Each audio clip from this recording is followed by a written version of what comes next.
Assalamualaikum warahmatullahi wabarakatuh. Perkenalkan, nama saya Aditya Bayu Firmansyah dari Prodi Informatika kelas A.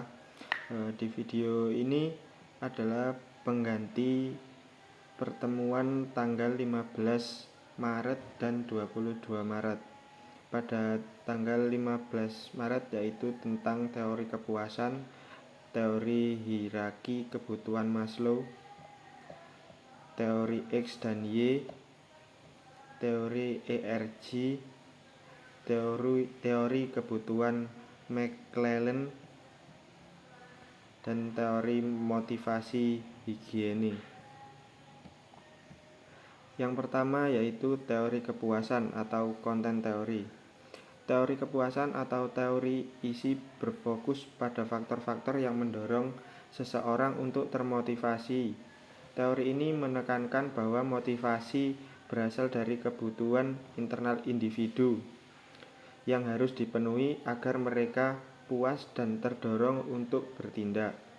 Teori kepuasan ini mencakup beberapa teori lainnya yang spesifik seperti teori Maslow, ERG, McClelland, dan Herzberg. Selanjutnya, teori hierarki kebutuhan Maslow. Teori ini dikembangkan oleh Abraham Maslow yang mengatakan bahwa manusia memiliki 5 tingkatan kebutuhan yang harus dipenuhi secara bertahap, yaitu yang pertama, kebutuhan fisiologis, kebutuhan dasar untuk bertahan hidup seperti makan, minum, tempat tinggal, dan tidur. Yang kedua, kebutuhan keamanan, mencakup keamanan fisik, stabilitas pekerjaan, perlindungan dari bahaya. Yang ketiga, kebutuhan sosial, mencakup hubungan sosial, pertemanan, dan rasa memiliki dalam kelompok. Yang keempat, penghargaan, kebutuhan penghargaan, mencakup penghormatan, pengakuan, dan prestasi. Dan yang kelima, kebutuhan aktualisasi diri, kebutuhan tertinggi yang berkaitan dengan pengembangan potensi dan pencapaian diri. Menurut Maslow, manusia akan lebih termotivasi untuk memenuhi kebutuhan yang lebih tinggi setelah kebutuhan yang lebih rendah telah terpenuhi. Namun dalam kehidupan nyata, pemenuhan kebutuhan ini tidak selalu berurutan. Yang ketiga, teori X dan Y dikembangkan oleh Douglas McGregor. Teori ini membedakan dua pandangan terhadap manusia dalam dunia kerja. Yang pertama, teori X menganggap bahwa manusia secara alami malas, tidak suka bekerja, dan perlu dipaksa serta diawasi agar produktif. Pemimpin yang menggunakan teori ini biasanya menerapkan kontrol ketat dan sistem hukuman. Yang kedua, teori Y menganggap bahwa manusia pada dasarnya menyukai pekerjaan, dan jika diberi kesempatan serta tanggung jawab, mereka akan bekerja dengan baik secara mandiri. Pemimpin yang menerapkan teori ini lebih mendorong kerjasama tim dan partisipasi karyawan. Teori ini memenuhi cara manajer dalam mengelola karyawan dan menciptakan lingkungan kerja yang lebih efektif. Selanjutnya, teori ERG. Teori ini dikembangkan oleh Clayton Alderfer sebagai penyederhanaan dari hierarki Maslow. ERG adalah singkatan dari 3 kebutuhan utama, yaitu eksistensi, relatedness, dan growth. Ekstensi mencakup kebutuhan dasar seperti makan, minum, dan keamanan. Relatedness atau hubungan mencakup kebutuhan sosial dan interaksi dengan orang lain. Dan growth atau pertumbuhan mencakup pengembangan pribadi dan pencapaian diri. Berbeda dengan Maslow, teori ERG menyatakan bahwa individu tidak harus memenuhi kebutuhan secara berurutan, tetapi bisa beralih dari satu kebutuhan ke kebutuhan lainnya sesuai situasi.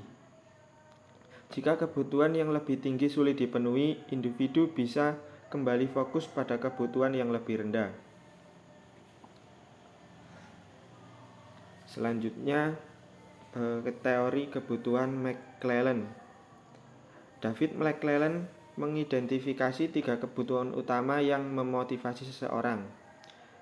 Yang pertama, kebutuhan berprestasi atau need for achievement. Individu ingin mencapai tujuan dan mengatasi tantangan mereka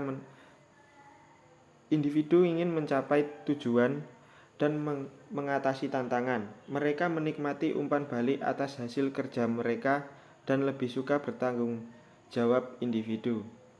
Yang kedua, kebutuhan berkuasa, need for power. Individu ingin mempengaruhi dan mengontrol orang lain. Mereka ingin menjadi pemimpin dan merasa puas jika dapat mengarahkan orang lain.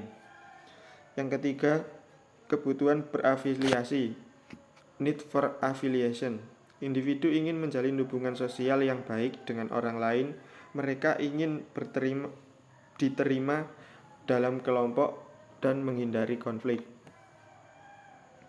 Orang dengan kebutuhan dominan tertentu akan menunjukkan perilaku kerja yang berbeda. Dan yang terakhir, teori motivasi higiene. Frederick Herzberg mengembangkan teori ini yang membagi faktor motivasi menjadi 2. Yang pertama, faktor higiene, mencakup gaji, kondisi kerja, kebijakan perusahaan. Faktor ini tidak meningkatkan motivasi, tetapi jika tidak terpenuhi dapat menyebabkan ketidakpuasan. Yang kedua, faktor motivasi, mencakup pencapaian, tanggung jawab, dan pengakuan. Faktor ini meningkatkan kepuasan dan mendorong individu untuk bekerja lebih baik. Teori ini menunjukkan bahwa kepuasan dan ketidakpuasan kerja berasal dari faktor yang berbeda. Kemudian sekarang untuk tugas pengganti pertemuan pada tanggal 22 Maret, yaitu teori proses, teori harapan, teori penentuan tujuan, teori penguatan, dan teori keadilan. Yang pertama, teori proses atau proses teori. Teori ini berfokus pada bagaimana individu memproses dan mengevaluasi informasi dalam menentukan tindakan mereka. Motivasi seseorang tidak hanya dipengaruhi oleh kebutuhan, tetapi juga oleh harapan dan persepsi terhadap hasil yang diperoleh. Yang kedua, teori harapan atau expectancy theory dikembangkan oleh Victor Froome. Teori ini menyatakan bahwa seseorang akan termotivasi jika 1. Mereka percaya bahwa usaha yang mereka lakukan akan menghasilkan kinerja yang baik. Yang kedua, instrumentality, keterkaitan. Mereka percaya bahwa kinerja yang baik akan menghasilkan hasil yang diinginkan. Yang ketiga, valence, nilai. Mereka menghargai hasil tersebut dan menganggapnya bernilai. Jika salah satu dari 3 elemen ini lemah, maka motivasi juga akan berkurang. Yang ketiga, teori penentuan tujuan atau goal setting theory. Teori ini dikembangkan oleh Edwin Locke dan menyatakan bahwa tujuan yang jelas dan spesifik meningkatkan motivasi. Kedua, tujuan yang menantang tetapi realistis dapat meningkatkan kinerja.